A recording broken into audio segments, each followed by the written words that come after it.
So just a quick aside before we get started that because The Inseparables is based on Simone de Beauvoir's own life, which is fairly well known, we do talk about this book in terms of the ending, and so I'm afraid this episode does contain spoilers. If you want to come to the book completely fresh, then don't listen to this episode. Maybe try one of our other shows, which are by and large carefully spoiler-free. Okay, on with the show.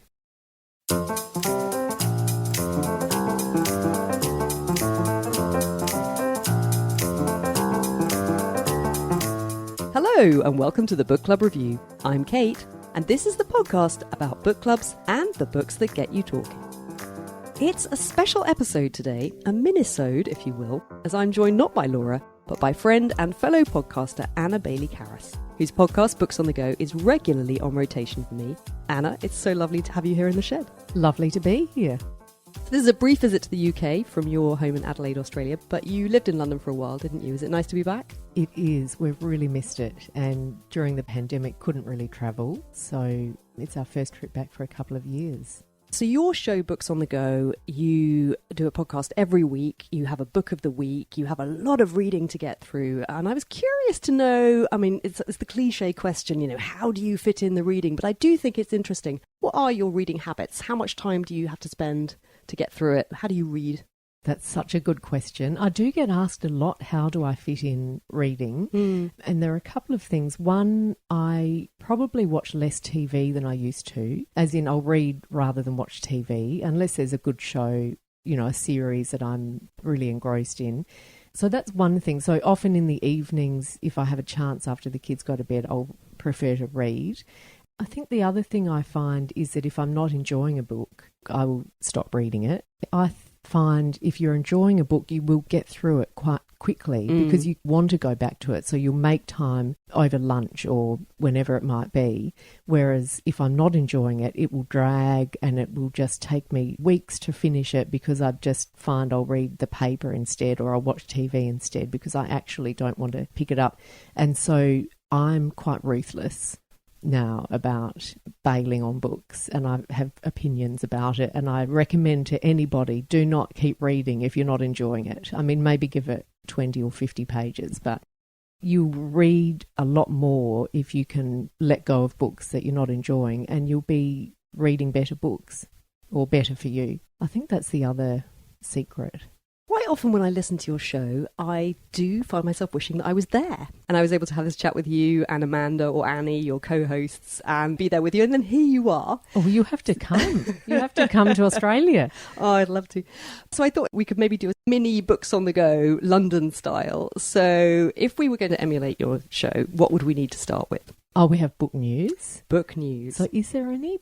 Well, then when I thought, oh gosh, they always start with book news. What book news is there? And I realised I don't really keep up with book news. I think I'm a bit slow on the book news circuit. It feels like industry stuff, which I don't really pay that much attention to. So I suppose the thing here was the Costa Awards closing. That was quite a dramatic thing. Yeah, that was a shame. It's a big award. I think what was nice about that award was I loved the way it flagged up lots of different kinds of books. You know, it wasn't just the one category. There was YA and poetry and a debut novel, and it was just really nice, broad range. And then they would choose one that was the overall winner from all of that. And they were always quite accessible books as exactly. Well. It pushed a book onto the radar that lots and lots of people could enjoy. And yet so mysterious. I don't think anyone really knows what happened. Wow. It feels like it must be some kind of sponsorship issue, but why wouldn't another sponsor step in? It seems crazy that there's no organisation in the world who wants to sponsor a book prize. The news would be if I knew something about why that happened, but I don't have any news on that. Well, the other news we had recently was we talked about the Women's Prize winner. Did you have any views about that, Kate? A time for the... Is it the Book of Form and Emptiness? The Book of Form and Emptiness. You see, now my thoughts immediately go to her previous book, A Tale for the Time Being. Yes. Which I got a beautiful edition of. It was like a special edition they made. And because I am a book designer, I can be quite taken magpie-like with, you know, lovely editions of things. I'm quite interested in the physical side of books. Anyway, I got this lovely book and started reading it. I got about a third of the way through. I really didn't get on with it that much. And ever since then, it's been used as a sort of decorative plant stand in a stack in my room. It's a nice object. And so when she won, I really was just like, oh gosh, I'm really going to have to read a Ruth Ozeki novel now. So I suppose my expectations are slightly low because I feel like I've tried her before. I didn't get on with her that well, but every book is different. I, of all people, should know that. And I have to read it because we're podcasting on it in a couple of weeks' time. Oh, fantastic. Yes, so I am quite looking forward to it. Of course, I've enjoyed some of the others on the shortlist. The Sentence by Louise Erdrich. I loved The Sentence. Isn't that great? Yeah. Yeah. So predictably, of course, the Book of Form and Emptiness was the one that I had not read. Yeah, me too. From the shortlist. And I still don't really plan to read it, but I might tune into your episode and see. You might change my mind. Yeah, so if it turns out to be a must-read, I mean, I'm really looking forward to discussing it, but yeah, that's on my my to-do list, that book. Thanks for bringing that up. Anyway, in the meantime, our book of the week, well, our book of Anna's trip to London is The Inseparables, which is a lost novel or novella from Simone de Beauvoir, which was recently translated by Lauren Elkin, who readers might know wrote a wonderful book called Flâneuse. That's how I know her, which is about women who had claimed the right to walk the streets and make a creative space for themselves at a time when this was something really that was only open to men. Mustn't let myself get too sidetracked by that book, which I loved. So this is Simone de Beauvoir's fictionalized account of a real-life friendship between her and Zaza Lecointe. They met as young girls at school, and this intense friendship between them continued up until their early 20s when Zaza died unexpectedly of what may have been viral encephalitis. They still don't really know. In the novel, Beauvoir becomes Sylvie, and Zaza is André. It's told from Sylvie's perspective as she describes the everyday life of girls from affluent families and the expectations placed upon them. André has a passionate and loving nature, but she is also dutiful and accepts her mother's expectation that her first priority will be to marry well. They're also a religious family, Catholics, and André is tormented by her feelings of failure and guilt at her own lack of worthiness and what she perceives as sin. Meanwhile, Sylvie is luckier in that her family is less well off. Her father is a non-believer and she is encouraged to pursue her education with the expectation that she will go out to work and earn her own living. The book was never published in Beauvoir's lifetime. Now, at this point, a slight aside, I wasn't sure if you say de Beauvoir or if you say Beauvoir, but Lauren Elkin appeared on the Literary Friction podcast talking about this book, which is such a good episode. I recommend anyone who's interested, do seek that out. And she refers to her as Beauvoir. So I thought, okay, great. I've had it from the expert. She knows, so I'm going to do that too. And she tells the story of how Simone de Beauvoir showed the story to Jean-Paul Sartre after she'd written it, and he didn't like it. Really? Apparently, he held his nose. So she put it away in a drawer, and it was never published in her lifetime. It was only after her death when they made a collected edition of all her writings, which is something apparently they do in France for very celebrated authors. They do this special edition of their collected works. And this novella was included in that, and so it was finally published. Wow. He was bringing her down. Yeah, apparently that's why.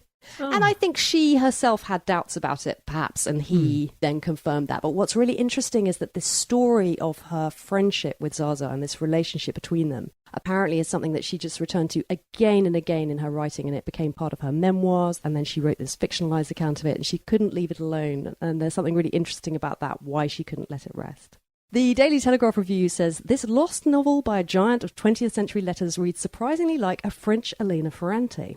Lauren Elkin's translation is undistractingly smooth. Anna, how did you find it? I really enjoyed it. Thank you for recommending this. I did not know that a novel had been discovered by Simone de Beauvoir. I wouldn't necessarily have heard about it, I think, if you hadn't mentioned it. The first thing I want to say is my edition, which I can see is different to yours, but I don't have mine with me, is a beautiful hardback, and it has this most gorgeous cover of, you can only see their legs, but two ladies of their time, so the 1950s, black and white photograph, and you can just see that they're drinking coffee at a cafe, presumably in Paris. So I was in from the cover alone, and it's this beautiful object.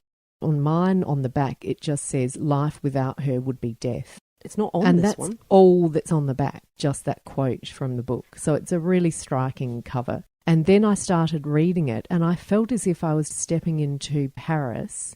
I hadn't picked up on that Elena Ferrante reference, but of course it has those similarities of a intense friendship between two girls. But you do feel as if you're there, and the translation, as they say, is smoothly done. So you still have a sense of being in Paris at that time. It has a real sense of place and time. having her croissant and going down to school, and you just feel like this is fantastic. I mean, bearing in mind, reading it in Australia, now that's opening up again, but it's very much all about armchair travel up until now. So that's always a delight. Well, also these gorgeous countryside estates when she goes to visit Andre's family home. Is probably quite true to life, because it does sound like it's semi-autobiographical. So yes, what's not to love? I'm happy to go to the rural French countryside with them on holidays. So it was really delightful read, but there is a darkness as well in the book, and I quite like that combination. It's not just a light story in a sense. Do you agree? Oh, and I think for me, I felt in some ways it was very straightforward. And there's something about the prose even that's just quite workmanlike. I almost thought it was a bit flat. But it's more, I think, that it's just quite simple and direct. And I like that. But it stopped me from really feeling immersed in it. And it's interesting you talk about the atmosphere. I did feel like the book generated an atmosphere. And I certainly, yes, I love the descriptions of the houses and the countryside and the trees. And when she went out into the forest and the natural world, I loved all of that. I like the way she almost recreates a child's intensity of observation, noticing all these little things. But at the same time, I wasn't carried away by it. And I think the seriousness comes from the philosophical underpinnings. There are these internal debates about the role of religion, about sort of subservience and having to follow the moral code and dictates of Catholicism. And the girls are brought up in this religion and it's quite strict and they spend a lot of time praying and they're very preoccupied with what's right. And then family, the sort of oppression of the parents' generation and their expectations, which are quite restrictive, and how that affects the girls. So I feel like that's where the seriousness comes in. And then, of course, ultimately the sadness of how it ends, which I knew because I'd listened to that podcast, it was going to be an unhappy ending. Even if I hadn't, I think the whole thing is written with this sense of foreboding. Like, things aren't going to work out well. You don't know what's going to go wrong, but you sort of sense. That's what I think by the darkness. Book. There's I don't know if melancholy is the right word, but there's a suspense or a tension. There's a foreboding, as you say. I like that combination of a fairly light and obviously recounting a childhood, so simplistic in that sense, story at one level, but there's that foreboding running through. That gives it the weight, I think. But it's interesting you found the prose quite straightforward. I think that's right. And maybe she was better at nonfiction. I haven't read enough of her work to give that critique, but perhaps some of those issues she really expressed herself best in nonfiction. But what I enjoyed about this was she didn't overwrite it or overwork it, because it is a novella length story, I think. I think it's a good length for this story that she wanted to tell. If she tried to blow it up into some sort of epic saga, chunky novel, then I think it would have lost something along the way. Whereas keeping it tight, it almost feels like she didn't overthink it. And obviously she was thinking about this constantly because, as you say, she's explored it in other work. But it doesn't feel too laboured to me, which I enjoyed. Yeah, I agree, absolutely. I think the length is just perfect. There's a tendency, especially if you have a lot to read, when you come across something short, you're just sort of immediately grateful. Definitely. But I think you're right. I think this feels like the perfect length and weight for this story that she wanted to tell. It's interesting, that Ferrante comparison, because I feel like, yes, sure, the intensity of female friendship is there. That's the obvious parallel. But Elena Ferrante's characters are so nuanced and real, the vivid. Yeah. They really spring to life. And I didn't feel Andre or Sylvie really did that. Again, it was this slightly flat quality. I didn't mind it. It's where I think that comparison is unhelpful, because I think this is very different. It's almost like the characters and the story is there, and you can tell that it's all deeply felt. It's more cerebral, or it's a different tone. And because I think all the time she's thinking about her own philosophical questioning and searching for answers and trying to rationalise it, trying to come to her own internal logic for understanding what happened and what it means, which stops it travelling off into what I think was real fiction. There's almost too much truth in this, perhaps. It's so interesting. I think that is more Simone de Beauvoir, but imagine if Andre was writing the story, the friend who was Zaza in real life, then we might have more of an Elena Ferrante type of book if she was the really impulsive, passionate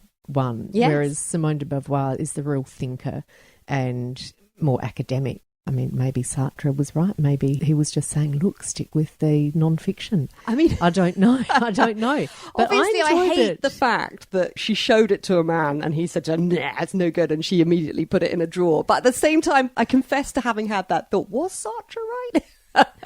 I mean, I do think that this is worthwhile and interesting, and I'm happy to have read it. I think in a way, it almost, for me, really whetted my appetite to read her memoirs. I think I have Memoirs of a Dutiful Daughter around somewhere, and it's quite long, so I've never got into it. Or The Second Sex, indeed. You know, it's funny because I sort of think of those works that they're going to be difficult and really important to read them, but there's plenty of other books I'd rather read first, kind of thing, you know. When do you find the time? This really made me interested in her. This was so interesting about friendship, as you say, and that intense friendship between girls, and they write letters to each other. And that made me think, I'm of the generation where I used to write letters to friends, especially if we were travelling or one of them moved interstate or something like that. But we wrote letters, whereas now I don't think teenage girls now write letters and put them in the post. Or if anyone does, I don't think anyone does so much now. They're still communicating with that same intensity, but it's on Snapchat or text messaging or something like that. But then that's also ephemeral.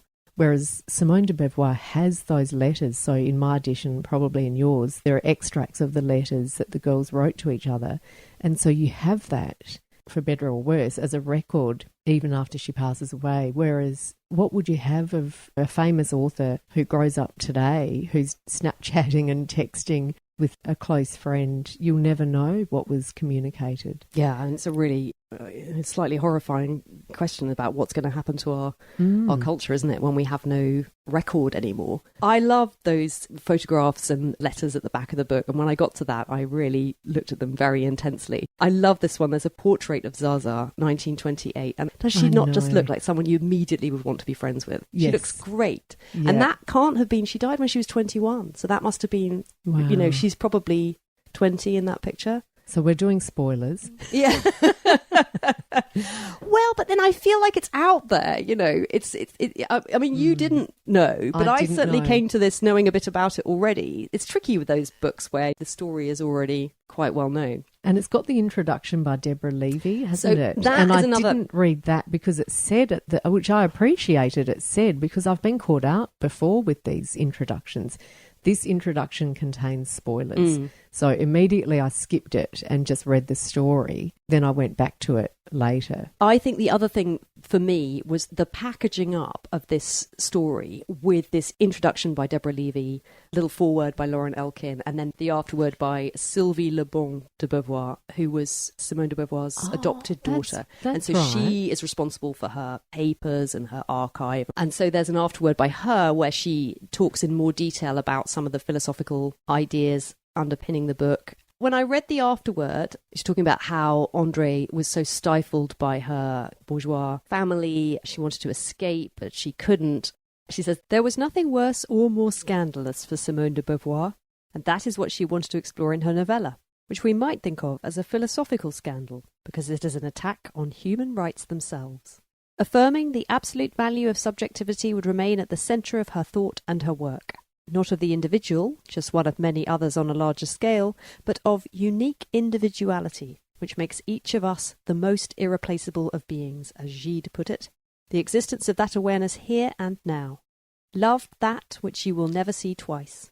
An unshakable, original conviction which philosophical reflection bears out. The absolute is played out here on earth during our one and only existence.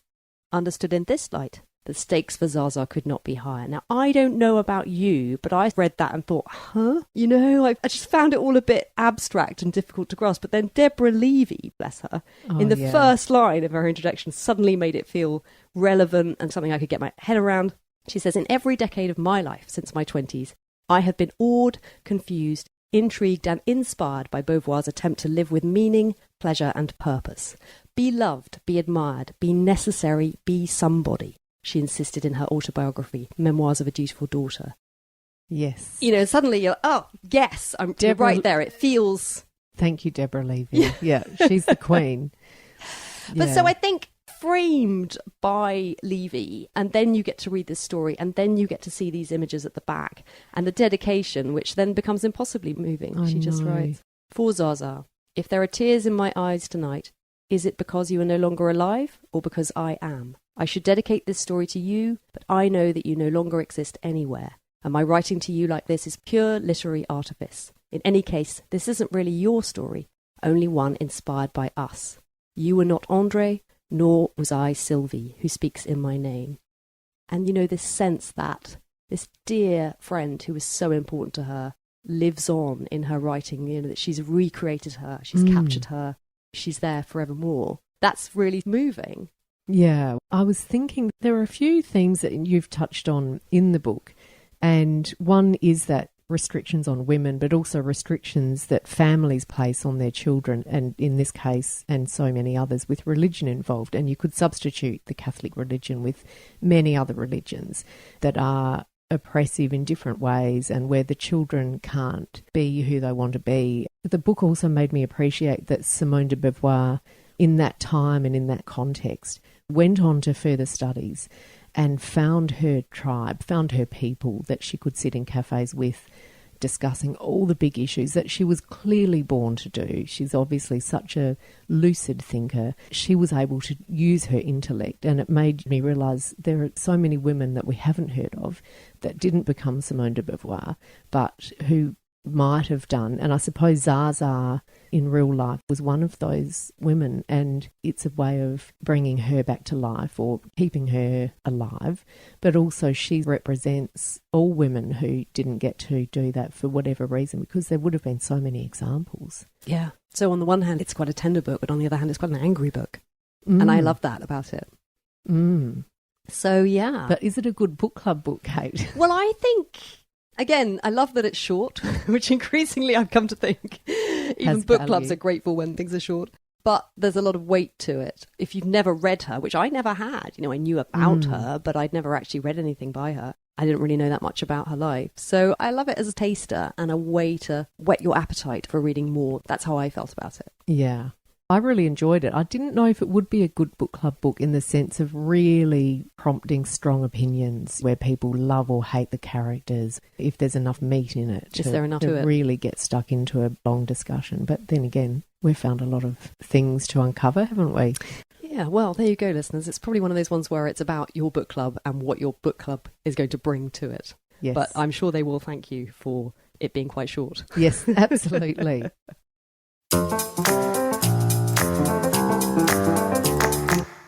Inspired by the Inseparables, here are some more books you might like to try.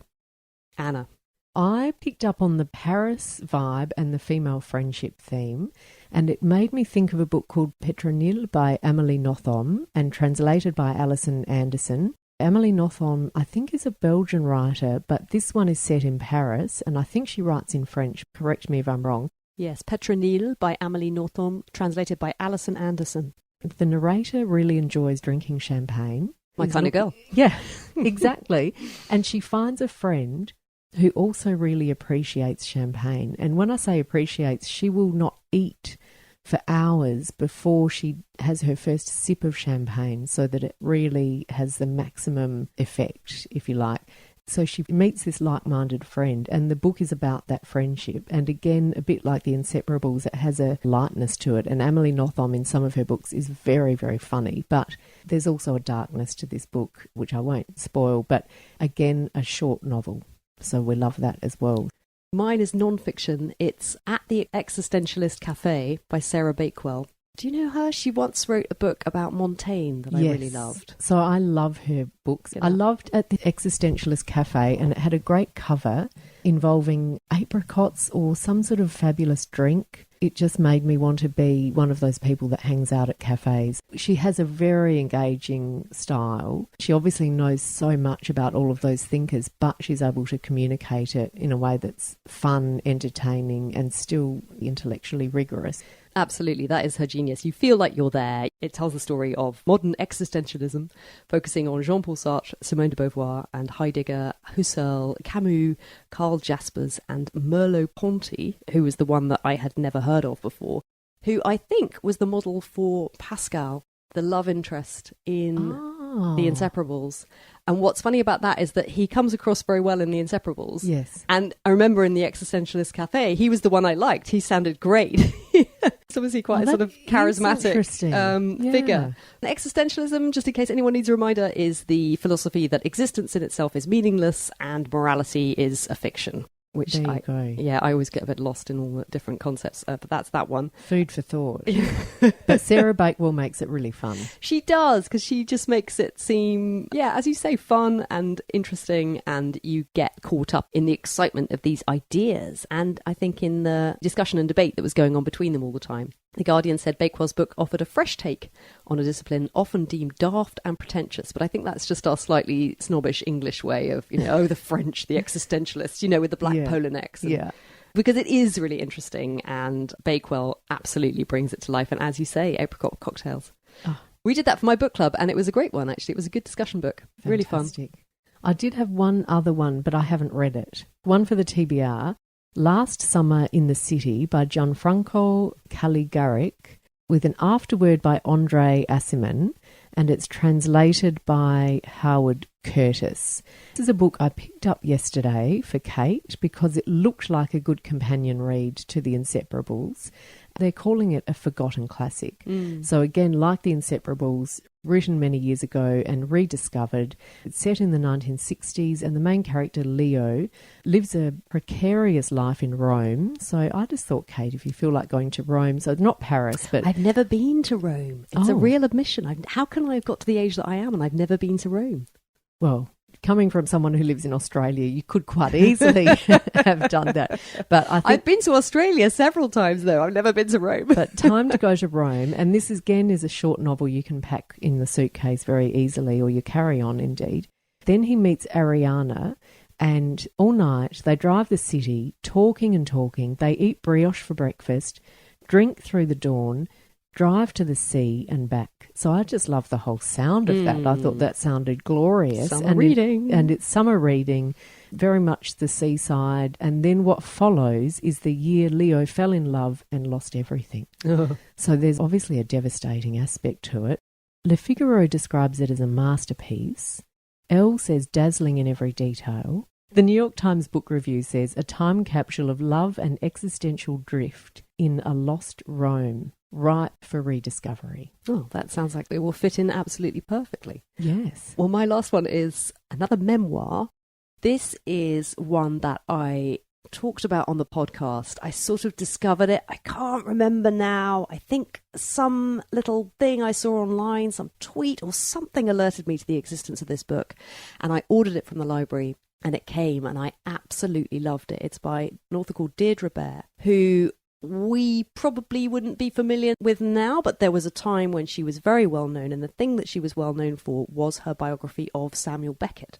And so this book is her memoir of writing that biography, and she also then went on to write a biography of Simone de Beauvoir. Now, Beckett and Beauvoir lived on the same street in Paris, and they hated each other for some reason. I can't remember now why they didn't like each other. I mean, they were both quite peculiar. Beckett was just Beckett, like very sort of difficult with everybody and very strange, elusive man. And Beauvoir had her own things going on and was quite prickly and very concerned about who she would work with and how she wanted to appear, and quite controlling in that way. So both of them actually were. And so the reason I love this is because the story Deirdre Bair is really telling is her own story of setting out as a young female academic in this totally male-dominated academic world and trying to just do what she really wanted to do, which was to write these biographies. She felt really passionate about it. She was passionately interested in her subject. She had done enormous amounts of research. And what really grips you is the way that she is treated by these men who denigrate her and try to push her to the sidelines and refuse to accept her as a peer. And it really makes you absolutely root for her. And she's quite funny as well, just in quite a dry way. I wouldn't say it's an obviously funny book, but she's quite wry about her experiences and the things that she had to go to pin down these two extremely slippery but extremely important, fascinating characters. And obviously you do get quite a lot of Beauvoir. It's seen through Deirdre Bair's eyes, her experiences meeting with her and working with her. I was really surprised by how much I loved it. And also, sometimes it can be so enjoyable to read a book that really takes you somewhere. And this is just very Paris in the 1970s. It says, in 1971, Deirdre Bear was a journalist and recently minted PhD who managed to secure access to Nobel Prize-winning author Samuel Beckett. He agreed that she could be his biographer, despite her never having written or even read a biography before. The next 7 years comprised of intimate conversations, intercontinental research, and peculiar cat-and-mouse games. Battling an elusive Beckett and a string of jealous, misogynistic male writers, Bear persevered.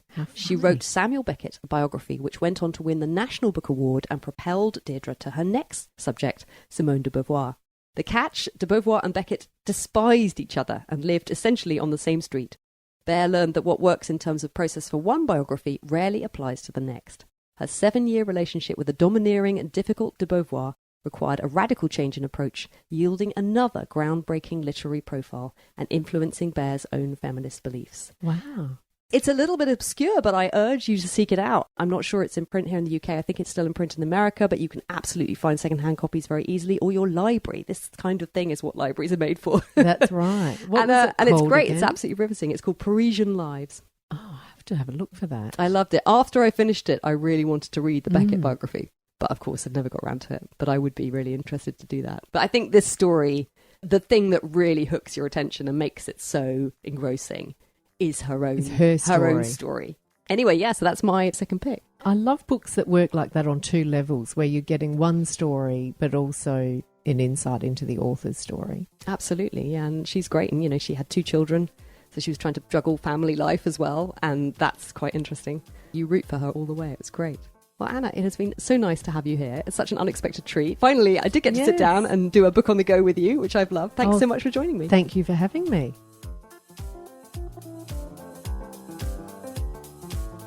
That's nearly it for this episode. Books mentioned were The Book of Form and Emptiness and A Tale for the Time Being by Ruth Ozeki, The Sentence by Louise Erdrich, Flaneuse by Lauren Elkin, Memoirs of a Dutiful Daughter by Simone de Beauvoir, Petronille by Amélie Nothomb, translated by Alison Anderson, At the Existentialist Café by Sarah Bakewell, Last Summer in the City by Gianfranco Caligaric, translated by Howard Curtis, and Parisian Lives by Deirdre Bear. And you can hear lots more from Anna on her weekly podcast, Books on the Go, or find her at A Baillie-Karas, that's Baillie-Karas, on Instagram. Next up on the Book Club Review, we've got the 2022 Women's Prize. If this is sounding like deja vu for you, we've had a little trouble getting this one recorded, but next week is the week, and we can't wait to bring it to you. We'll be discussing the Book of Form and Emptiness by Ruth Ozeki, who in addition to being an author is also a Zen Buddhist priest. As Zen philosophy embraces the idea of setting aside expectations, we hope you'll be able to do the same with the arrival date of this particular show, and just know that it will appear at some point. Have thoughts on the Inseparables? Want to recommend a book on the theme? You can do so anytime at the episode page over on our website, where you'll find full show notes, a transcript and comments forum. Messages there go straight to our inboxes and we will read and respond, so do drop us a line. We love to hear from you. Between episodes, you can also follow us on Instagram or Facebook at Book Club Review Podcast, on Twitter at Book Club RVW Pod, or email thebookclubreview@gmail.com. If you enjoyed the show and want to support us, you can leave us a rating and review, which helps other listeners find us and gladdens my heart whenever I find a new one. But please do the other thing, which is to share on social media. We love to find new listeners. But for now, thanks for listening and happy reading.